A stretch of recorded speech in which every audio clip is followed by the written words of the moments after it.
Tai labą dieną, brangūs žiūrovai, ir labai džiaugiuosi, kad pas mus šiandien svečiuojasi Erika. Erikos pačios klausiau, kaip ji norėtų, kad ją pristatyčiau. Ir sakė, jokių būdų ne verslininkė, nors aš manau, kad 43 000 sekėjų. Taip. Ir kažkiek mezgėjų jau kaip ir jau gali vadintis. Tai kūrėja vienetinių rankų darbo megztukų. Ir labai šilta asmenybė Erika. Tai labas. Taip, labas, ar Simona, nežinau kaip Simona, ne?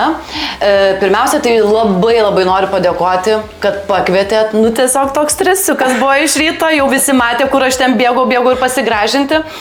Tai taip, aš esu gimusi Klaipėdoje, bet susiklostė tokia situacija, kad su tėveliais atvažiavom į Plungę. Mamos tėtis yra plungietis. Nu tai va, tai aš čia pabaigiau ir mokyklą, labai šauniai, tiesiog važiuodama į Plungę, šiandien tai tokia nostalgija, nu, man taip, čia tokie važiuoja širpuliukai per visą kūną, kaip čia faina, nu tikrai, faina sugrįžti. Tai va, ačiū tau. Tai prašom, tai labai smagu iš tikrųjų, nes mes ir ieškome tokių žmonių ir kalbiname, kad būtų ar iš Plungės kilę, ar kažką bendro turėti su Plungė. Tai labai faina, kad tu užaugai nuo 5 metų. Čia gyvenau Plungėje, taip, nuo 5 metų. Ir baigiai mokyklą. Taip, 12 klasė. Ir po to papasako, kaip tu išvažiavai jau studijuoti. Įstojau į aukštesnę technikos mokyklą, turizmo administravimo specialybę įgijau. Nu ir visko ten buvo, kol mano pradžia tai buvo šuniukams megzti. Tokie galvoju, pabandysiu. Taip, šuniukai, visa Klaipėda šuniukai buvo aprengti. Tai galvoju, nu okei, gal man čia kažką reikia rimčiau. Tada, ne, aš meluoju, mano pirmi gaminiai tai buvo Barbiai. Aš su mama sėdėdavau, dar atsimenu, va turiu iki šiol Barbie ir tu daug rūbelių primegztų. Mama mezga man megztuką, o aš Barbie mezgu. Ir atsimenu tą labai gerai. Klaidą padarai, mama sako, ardai. Aš sakau, ne, taigi nieks nematys. Ardai.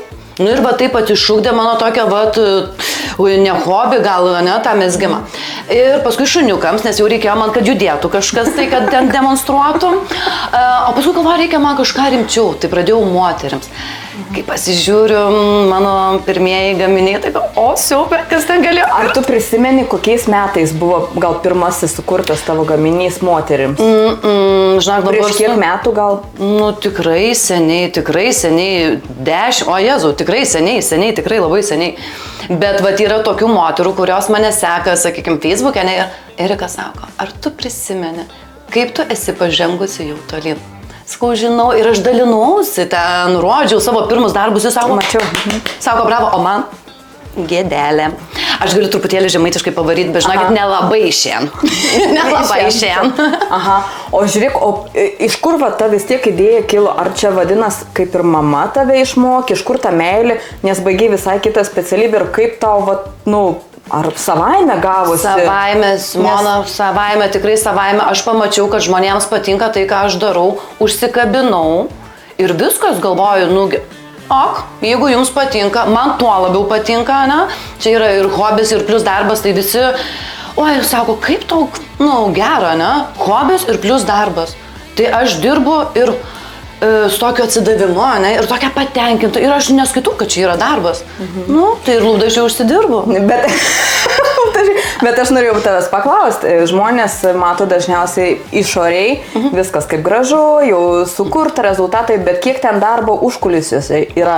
Manau, kad yra nemažai. Pasidalink su ta virtuvė truputį, nu, jaunimui papasako, kad nėra taip lengva. Nėra, žinokit, tikrai nėra taip lengva. Taip, kai sako, vieną dieną parodo siūlus, kitą dieną jau yra megztukas. Tai aš visada sakau, nu, nemiegokit naktį ir gausit rezultatą. Bet tu ne viena dirbi. Aš ne viena, taip. Aš iš pat pradžių dirbau viena, paskui pamačiau, kad aš jau nebesuspėju gyvendinti savo idėjų, o jų galvoju, žinokit, tiek daug yra. Tai aš galvoju, reikia man pasiimti, aš esu taip esu įvardinus, nemezgėjęs, nes man kažkaip taip, savo darbščiasias rankeles. Jo, ir jos pildo, linkėjimai joms. labai fantastiškos. Ir jos pildo mano visus norus. Aš pasakau, taip, sudėlioju spalvas ir mes dirbam, nes vienai tai dabar yra be šansų. Šaunuolė. O aš noriu paklausti apie tavo dukrą. Žinau, kad jį truputį tau padeda. Ar padeda papilmuoti. Mano dukra yra 21 metų, visiškai nei mane, nei į mamą. Studijuoja mediciną, linkėjimą Gretai. Ir paskutinis mano video klipas, kur buvo, tai aš audžiau tokią mintį, kaip aš norėčiau kartu su savo dukra. Bet ji tokia nemėgėja reklamuotis yra. Aš sakau, Greta, gal padėk man. Gerai. Ir man taip keista. Gerai. Čia tau tą mėgstuką duosiu, čia tau mes pradėjom ten matuoti, žinai, viską. Labai labai faina mergaitė, yra darbšti, bet nei mane. Jie mezgėja nebus. Tai man iškilo klausimas, o kaip tu galvoji, kuo tu išsiskiri iš kitų, nes aš truputį galiu papasakoti, mačiau paskutinį tavo video sukurtą, irgi su Greta, su dukra, labai patiko, nes ten tikrai daug kūrybos įdėta, ne tik darbai eksponuojami, bet ir su tokia gilesnė mintim. Ir dėka Austėjos. Dėka Austėjos. Austėja irgi kalbinam mūsų laidą. Mačiau. Tai klausimas, iš kur tau kyla idėjų ir kuo tu skiriesi nuo kitų verslininkų, nevadinti kūrėjų. Aš esu unikali. Aš nebijau pasakyti to griežtesnio žodžio, jau visi jau mato tikrai mane. Man nepatinka, aš pasakau, reikės aš patylėsiu, bet už save pastovėsiu. Ant galvos nieks man nelips, ne? Mano darbai yra tikrai išskirtiniai, aš tą drąsiai galiu sakyti. Ir aš tikrai galiu pasakyti, dauguma gal ant manęs ir pykstos mezgėjėlės, kad tikrai padariau revoliuciją mezgime. Tikrai padariau, nes tikrai dabar, nors mokėdama nors vieną akį išmegzti, jos mezga, jos eina į viešumą ir parduoda. Aš džiaugiuosi, kad taip yra. Aš labai džiaugiuosi, kad yra ir tikrai žinau, kad semėsi idėjų iš manęs. Ir aš nepykstu. Seniau gal taip, paėmė detalę, o dabar galvoju, gerai. Jeigu aš esu kažkam tai įkvėpėję, tai aš labai džiaugiuosi dabar. Tik pirmyn. Visom sėkmės. Ačiū tau. Už tokį sąžiningą. Aš labai tiesiai šviesiai. Taip kaip yra. Jo, aš niekada nebeitinu. O taip, gal ir tą temą ir tęskim. Koks tu kaip žmogus papasakok žiūrovai įdomu. Nes matom, kad jau tokia tikrai nebijanti pasakyti savo nuomonę. Papasakok truputį daugiau apie save. Aš neseniai perskaičiau komentarą. Kažkokia tai moteris sekėja, rašė, sako, Erika, aš labai pavydžiu visoms tavo draugiams, pažįstamiems, kas tave pažįsta, kad turi tave. Aš sako, matau, tu esi šiltas, aš iš tikrųjų esu labai šilta, jeigu su manim gerai, tai ir aš gerai. Jeigu su manim, ir aš tokia, bet čia netyčia taip gaunasi. Bet ką aš galiu pasakyti, tai kad aš galiu atiduoti paskutinį kąsnį iš tikrųjų. Jeigu žmogus man prie širdies, tai jau žino, jau visi žino tą ir kartais jau per daug savęs atiduodu. Tikrai. Bet, aš jau tokia. Atrodo vienaip, ne? O iš tikrųjų, tokia šilta. Ir dauguma, kai susitinku vis tiek ir siūlus perka, ateina tos pačios mezgėjos, sako, aš noriu tave pačiupinėti. Ranko šilta, gal šalta. Sako, žinai, o tu visai kitokia. O kuom, sako, aš mes gal tu aukštesnė tokia, bet tu tokia paprasta, sakau, tai aš paprasta ir esu, taip gal atrodo, ne, žmonėms, kad aš ten kokį griežtesnį žodį pasakau ir jau viskas, kiekvienas mes turim savo nuomonę išreikšti, o ką, nekainuoja. Ir, o kaip tu jautiesi, sakai, tokia nuoširdėsi, paprasta, bet tavo sekėjų skaičiai, žiūrovai, 43 000 berods. Paskutiniu metu jie labai pradėjo augti. Kaip tu jautiesi su tuo skaičiu, nes čia ne 400, kaip tu tai priemi? Iš tikrųjų, tai jau kai buvo, sakykime, 5000, ne, jau prasidėjo, nepabijokim to heito. Kuo daugiau sekėjų, to daugiau yra to heito. Jo, ten ir žinučių visokių, bet pikau tada labai, ten draskiausi. Mama sako, tu nedaryk tokių video, nes tavo visos gyslos įsitempia, matosi, sako jau, kad nervuojasi. Tai sako, biški ramiau. Tai kažkaip su tuo susigyvenė, ne? Pradedi nebereaguoti. Būna visko, tikrai būna visko ir dabar, sakau, kai yra tas skaičius, visko būna ir vakar 5 blokus uždėjau, aš tiesiai šviesiai sakau. Aš blokuoju, man nepatinka, aš blokuoju. O kam mano puslapį ateina svečiai? Sakau, jūs esat pas mane svečiai. Kodėl jūs teršti turit mano puslapį? Nepatinka, išeikit. Nemokat išeiti, aš jums padėsiu. Viskas. jokių problemų. Nu tai va. O dar, vat, ką norėčiau nepasakyti dėl visų mano tų video nevadėjimų. Draskosi, ardosi. Prisiminkime tai. Aš buvusi šokėja. 10 metų šokius lankiau, ne? Ir man sėdėjimas mezgimas, man norisi išjudėti. Tai aš jau, kai užbaigiu megztuką, nu dabar tai pašoksiu, pasportuosiu to pačiu ir pašoksiu. Nu, nepatinka, nežiūrėkit. Aš jau taip pristatau savo kūrinius. Žiūrovai gal ne visi žino, bet galės po šio interviu pažiūrėti Erikos puslapį, kad jinai šoka, pristatydama savo kūrinius, tai jinai šoka. Tai tas toks netradicinis pristatymas irgi, sakyčiau, kaip tavo atėjo mintis, tiesiog irgi... Paprastai, aš sakau, man tas noras pajudėti, žinai, išsėdėjimas, o to labiau, kad ir šokus esu šokius. Tarp kitko, Plungėj lankiau žirginėlių šokių kolektyvą. Papasakok daugiau apie Plungę, mums labai įdomu. Tu man ta Plungė tai labai patinka, sakau, ir čia ir draugai, aišku, daugumai jau kas išsivažinėja yra. Ir dabar važiuodama vienai draugai paskambinau, kitai draugai, sako, pietų, sakau, palaukit, pirmą čia reikalai, paskui, nu, faina man, nežinau, žodį galiu pasakyti, faina ta man Plungė. Mes žemaitišką galėjom. Aš nežinau, labai gerą pakalbėjau žemaitišką, bet mane tiep apgausies. Nu, bet niekada vaikystėje irgi nekalbėdavau dėl to, kad tėtis mano yra iš Klaipėdos. Tai vieną epizodą prisimenu, kažkaip su draugais ėjau į kiemą. Sakau, nu tėtė, aš einu. Ir man taip įstrigęs, tėtis, kur eini? Nu einu į keimą. Taip kažkaip labai juokingai, žinai. Bet niekada nekalbėdavau, nu tai literatūriškai gal galūnės nukasdavau ten, bet tai, supranta visi. Bet vis tiek koks įdomus likimas, vis tiek jūs grąžina į Klaipėdą. Taip. Taip, nelikot, negrįžot ar ne po studijų kažkaip, bet ir tėveliai visi. Visi jau ten yra, visi jau ten, nu, vat mes pripratę. Mes ir gyvendami Plungėj, mes 3 kartus per savaitę, jeigu ne 4, mes važiuodavom į Klaipėdą, nes ten visa mūsų giminė, pusbroliai, pusseserės, traukia, vis tiek ta trauka tokia yra. Ir aš dar noriu paklausti, man labai įdomu, žinai, tą verslumo. Žinau, kad tau nepatinka tas gal žodis, bet man labai įdomu visada sužinoti verslių žmonių, aktyvių, ar nesiekiančių, pasiekusių. Ką gal norėtum patart, pavyzdžiui? Būti savimi. Nebijoti išreikšti savo nuomonės, kai sakau, būti savimi, eiti tik į priekį ir priekį. Nepasiseka kažkas tai, nusivalom kelienus ir einam toliau. Nu, tik tai taip.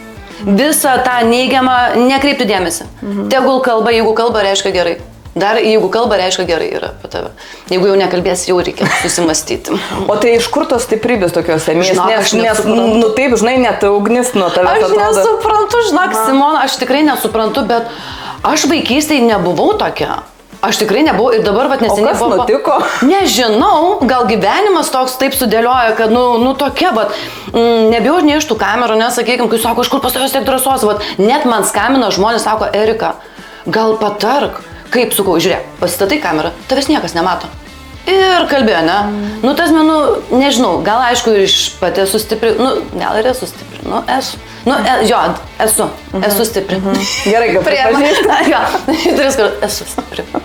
Aha. Tai va. Labai įdomu klausimas būtų, grinai apie tavo tą kūrybą ir iš technologinės pusės, kaip gimsta tavo tie kūriniai. Ar tu, kažkur pasižiūri, gal kažkokios idėjos, įkvėpimo gauni, papasakok plačiau. Simona, taip yra. Kai aš pamatau jau siūlą, aš jau matau gaminį. Aš matau, kaip spalva sudėlioti, aš žinau, kokį raštą man reikia pasirinkti, aš jau matau. Ir aš matau, kad bus wow.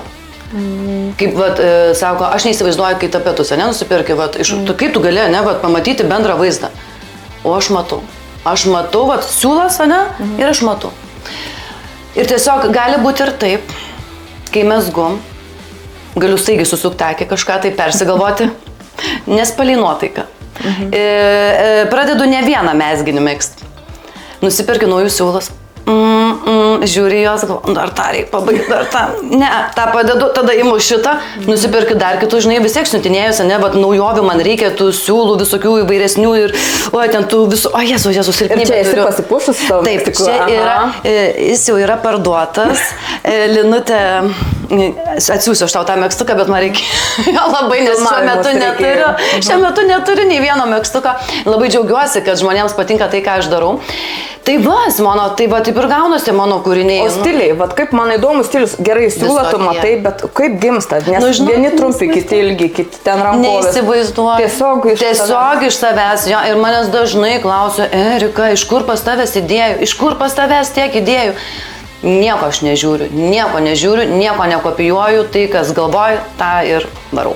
Super, esi kūrybinga. Nu, sakyčiau.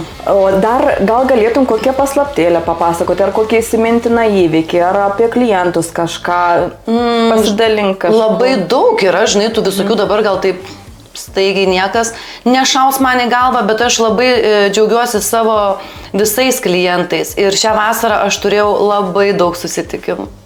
Ir man širdis džiaugiasi, kad kiekvieną, sakykime, savaitę laiko grįžta iš užsienio pailsėti į Lietuvą. Erika sako, gal galim kavai, padelio, žinai, susitik. Sakau, gerai. Kita gal pietų, gerai.